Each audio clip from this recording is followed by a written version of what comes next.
a Vox video. How magnificent. Oh god. Okay. What is this going to be? So Vox did a video on the Indian farmer protests, and they explain it. So I'm going to pretend I've never seen anything like this before. Got it? And you probably haven't either. So let's go see. This is one of the busiest highways leading to Delhi. Okay, why? It's been blocked I see a bunch of tents and cars. Huh, wonder what that could have to do with anything. for weeks. Tens of thousands of farmers from the northern states of India have marched to the capital city to Why? I bet they're going to tell me right now. protest farming reforms. Farming reforms? That doesn't seem something like people should protest. I mean, reforms on limits on farming should be a good thing. They've covered at least 5 major highways around the city.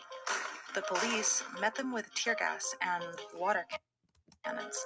But wouldn't that be the appropriate response if they were basically killing all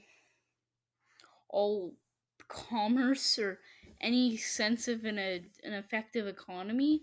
And since they're technically not really peacefully protesting, even though kind of are, but it doesn't matter.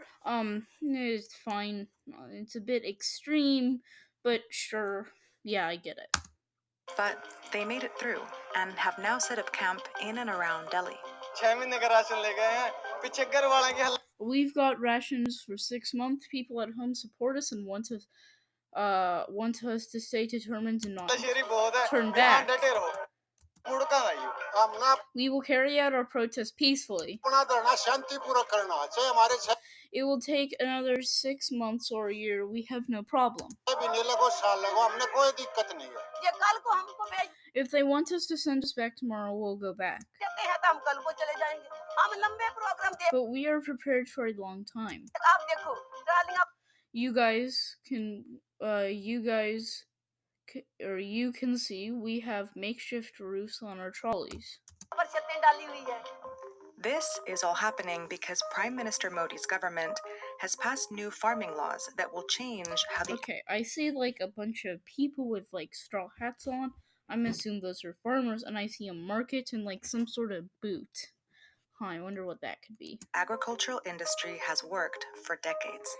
And in a country of 1.4 billion people, where agricultural workers make up half of the labor force, the repercussions of those laws could be devastating. Okay, how could they be devastating? Because what that looks like is it's going to one place, that one place is selling it, so that's a monopoly, if you're depicting it right.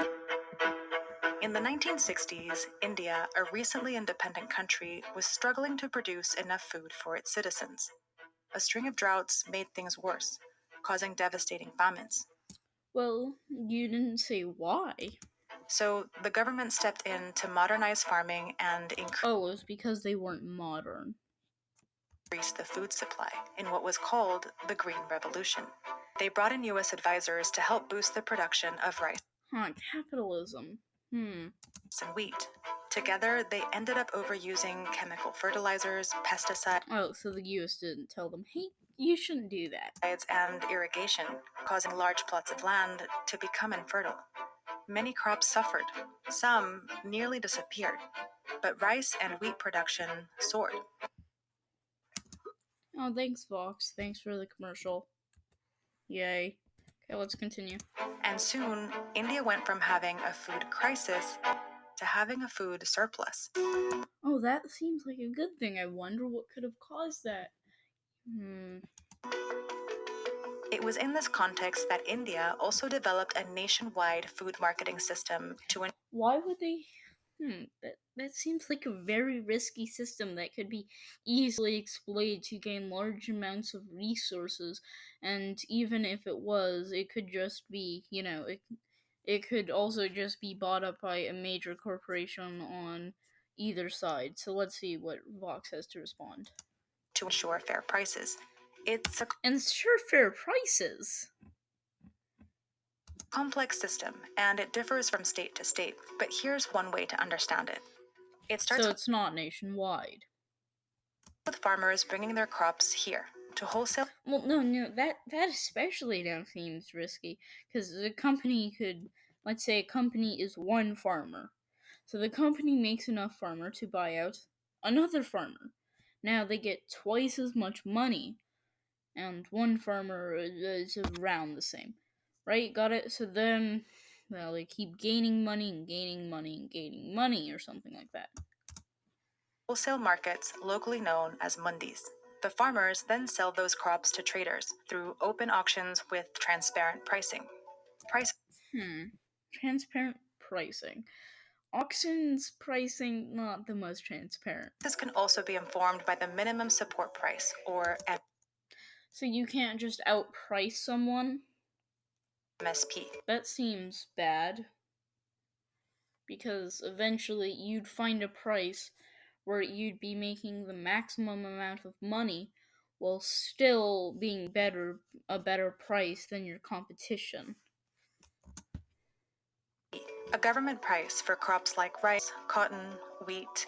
The government only buys a couple of crops at these prices in certain states, but those prices can still serve as a benchmark. The crops then go to secondary market or are stored by the buyers Stored by. Huh, I wonder what that could lead to. before they are sent out for future sales. What if they're just not? It's not a perfect system, though. Local traders Well, do end up colluding with each other. The auctions actually are not competitive bidding. But oh wow, it's almost like no matter what, people are going to try to maximize profits, and if that means colluding with other farmers to create a corporation, jeez, yeah, that means they're going to create a corporation because that would maximize profits, since it's every farmer and not really an open market. But for the most part, the system works on a large scale because there's oversight that aims to protect farmers by giving them Protect farmers from what? market standards. Market standards? Oh god. So here's the thing. If market standards are too high, no, they never work. If they're too high, they just don't work. That's because people will stop buying that commodity in need for, say, something else. So that's why almost always things don't work unless you set it below what you'd actually expect people to pay. In which that case, yeah, they'll work. So I'm assuming that's what India's doing. But if it's not crashed, they've probably been doing what I said the second time. They've been designed keeping in mind the fact that farmers are the weakest link and they can be. What? No. If you want them to be stronger, allow them to create corporations. Exploited in numerous ways. Exploited how? Over the years, state reforms have gradually redefined and regulated markets in different ways across India. In Like what? Punjab and Haryana, for example, they have become a vital part of the industry, and farmers here have the highest incomes in the country. Okay. So why do they have that? Explain, Vox. Why? But in the state of Bihar, markets were eliminated in 2006. Markets? What's that supposed to mean? Markets were eliminated. Okay, let's continue. And the farmers here are still ranked the poorest in India. Well, yes, but what do markets being eliminated mean? Seriously, because to me, a market being eliminated could literally be monopolization, therefore making everybody poor while a corporation gets rich. It could also mean government um, creating some sort of department um to like do this in this specific province. What does the market was eliminated mean? Does it literally mean the market, which in that case it would just be one-to-one transactions, and there would probably be a set standard? I don't know. Oh yeah, based off of the government price. And hey, if the people didn't see eye to eye, oh no, it looks like you're not getting food. Oh Jesus. So I'm muted here. And all of this is happening while there's a bigger farming crisis. The money in farming is disappearing. Since the days of the Green Revolution, agriculture has gone from accounting for nearly 50% of the economy to just 15, meaning That is a good thing. Would you like to know why? It means India isn't dependent on one specific thing. You know what it also means? It means if there's a recession, I don't know, crop farming or like a drought, India's entire economy doesn't crash. Only 15% of it does. millions of farmers already have trouble making ends meet in the shrinking economy. Sell your land, create a corporation. More than half of India's farming households Also, how could re-establishing the market help? And this depends on what you're trying to define as the market. And in this definition, I mean the literal market and not corporations and things like that. are in debt, and this debt has contributed to a suicide crisis. In the last 2 years, more than 20,000 farmers have died by suicide. Because of this economic hardship, farmers have been asking for reforms for decades. But this year, instead of providing more protections for this vulnerable community, the central government went in the opposite direction. And farmers feel Providing more protection from what? Economics? Nothing is actually truly about doing that thing well. That's a side product of having a successful business. It's about economics, and guess what? If you don't have good economics, you cannot survive as a business effectively. Sorry, it's a bit harsh, but it's the truth. fear that the direction in which the reforms are happening are actually a direction of dismantling of the MSP. So let's take a look at these 3 farming acts that sparked the protest. Each of them deregulates a different part of the system. Okay, let's see. Let's see how this deregulation hurts farmers. The first act creates free, unregulated trade spaces. Oh wow, free unregulated trade spaces.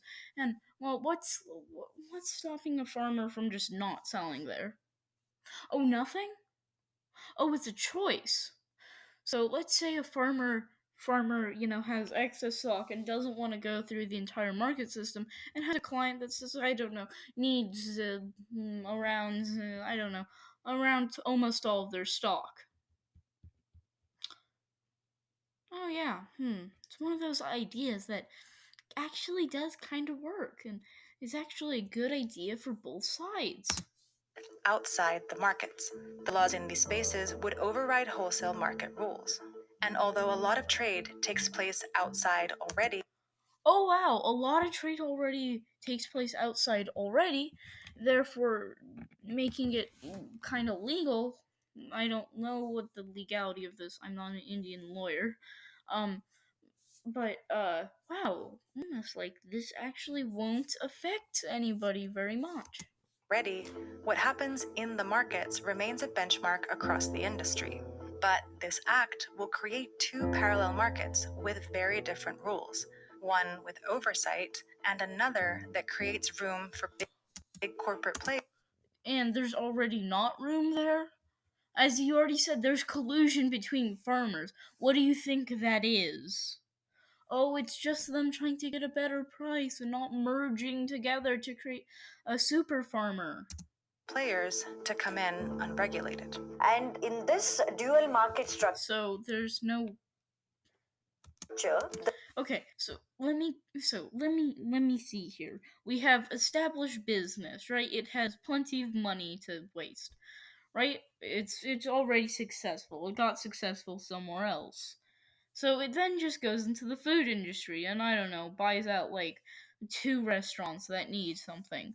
Okay, well now it's a small business. But yeah, what's this? Oh, it can buy storage. What if it just like buys a bunch of storage and like starts buying more restaurants so they can actually like get the storage out? Huh. What would that be? I wonder. This isn't a corporation at all. The players in the regulated markets are bound to move out and operate in the deregulated spaces, and that is where Wow. I wonder why. Is that like a choice? No, no. It must be. It must be because the government is forcing them, or someone's forcing them to go do it. farmers are going to lose out when these traditional spaces. How do you, what? I forgot what position you even are. Let me go see. 1 second. Okay, what are you? I found you. You're the Conver Alliance for Sustainable and Holistic Agriculture. Your title is the most bureaucratic thing ever. Swear to God. Okay, let's just go back to where I was. Know exactly where I was here. Traditional spaces collapse onto themselves. The second act. Okay, why would they collapse? Is it because they're flawed and deregulating the market would create for a better space for farmers? And if it didn't, and they saw, oh wow, it's almost like the previous option is still viable. Hmm. Hmm. Hmm. Creates a framework for contract farming deals. Any business agreements would be strictly between farmers and traders with little oversight, giving farmers few options to fight bad deals. No, they could just not sell it. Do you understand how economics work? Just because someone proposes to buy something doesn't mean you have to sell it. As these agreements increase outside of wholesale markets, they could further fragment the market and leave small farmers dependent on terms set by big corporations, or be cut. So, if no one wants to sell them rice and they need it, maybe they'll drop prices or create their own farming independent from the system. Cut out of the industry altogether. Once it all fails, the corporates will start dictating prices. You're saying this, you do realize you do have the power to not agree to the deal, and if a mass amount of farmers say like blockading the capital of India, just decide, hey, no corporations, you don't get any. I wonder what would start to happen. Better conditions for farmers. Oh wow. Slowly, they will increase prices and will take over all the mandis. Or when our private mandi comes in, they will then our existing system will fail.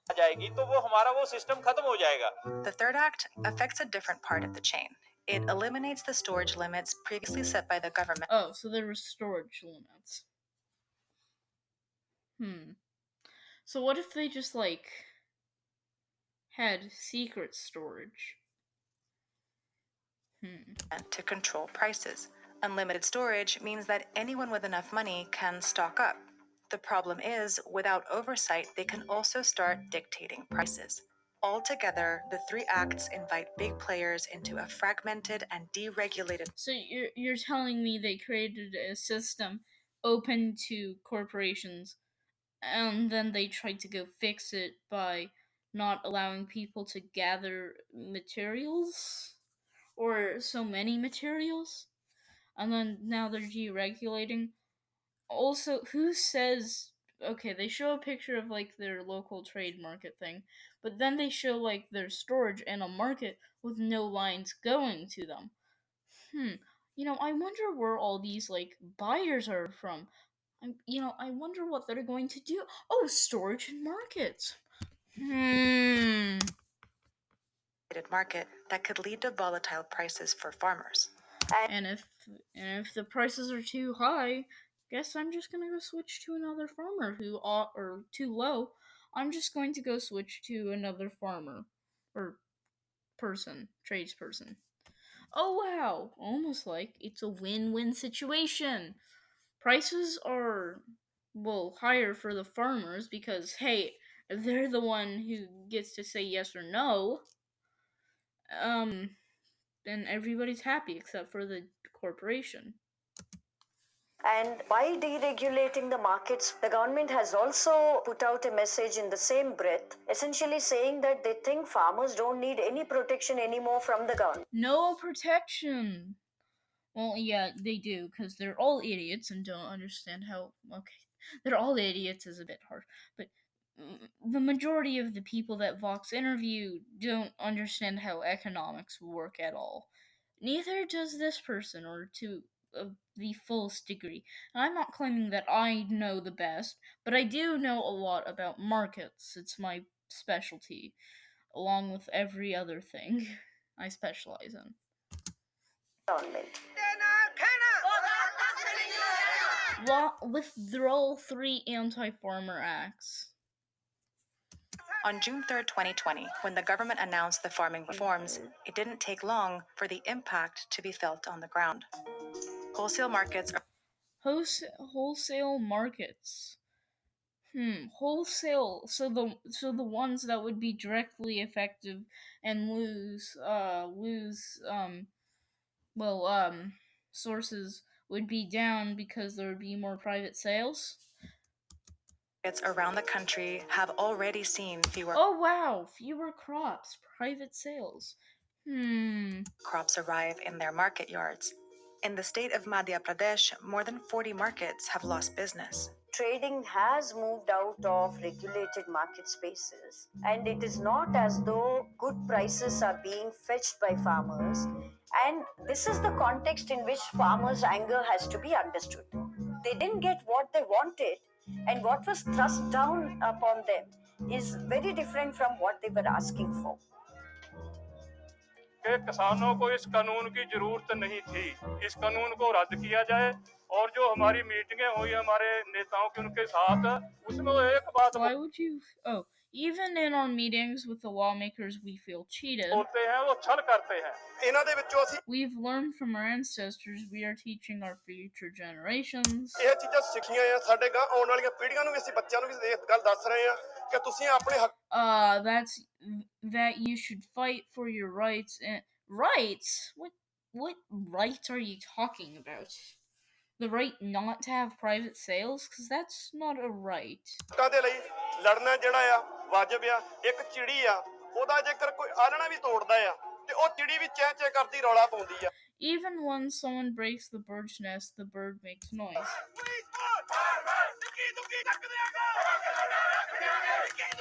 I don't know what they're saying.